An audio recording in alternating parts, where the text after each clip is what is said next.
many interviews to the new teachers. So I want to know what kinds of new teachers in our college.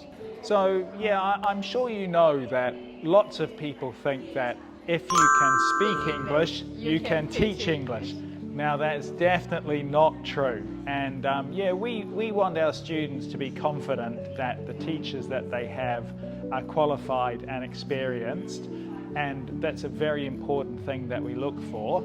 But over and above that, if you do have that, what I'm always really looking for is somebody with a lot of energy and a lot of enthusiasm who can bring that out of the students.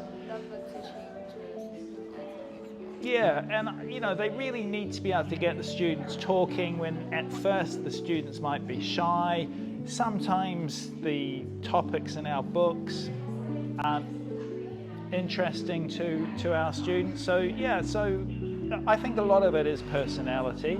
You can learn that through experience as well, but I think a lot of it is personality. And yeah, I really enjoyed talking to the prospective teachers yesterday, and I heard some really interesting ideas.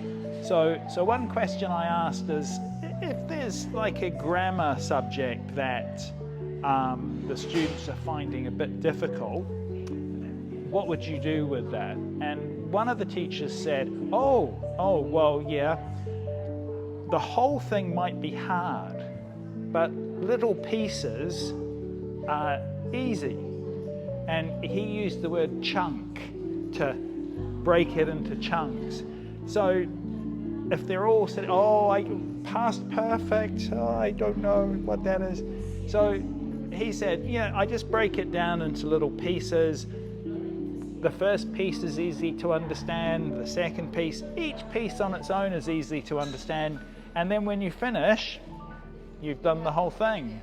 And I thought, well, that's really thoughtful, and you know, I really imagine that works really well for him. So I thought that was really interesting.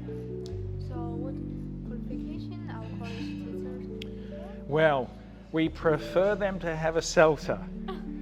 And that's not just us, that's, I'd say, every school in the English-speaking world. So there are other qualifications you can get, but yeah, CELTA is the most recognised and the one that everybody knows what it is.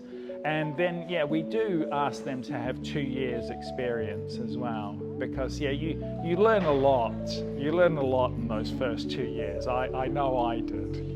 Yeah, and you know, every time you meet a situation for the first time you have a student who's maybe a little disruptive in class, or the first time you have students who don't want to talk, yeah, the first time you deal with it, that's hard, but then you know, you really do get better at all the different challenges you might have in teaching. So yeah, I think 2 years is a good amount of experience.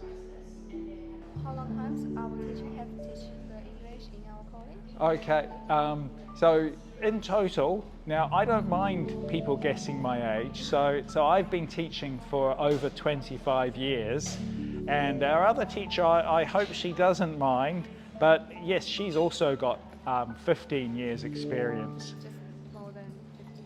So together, yeah, we really do have a lot of experience. So I think we've seen every situation and every type of student, and we've learned ways to deal with them all.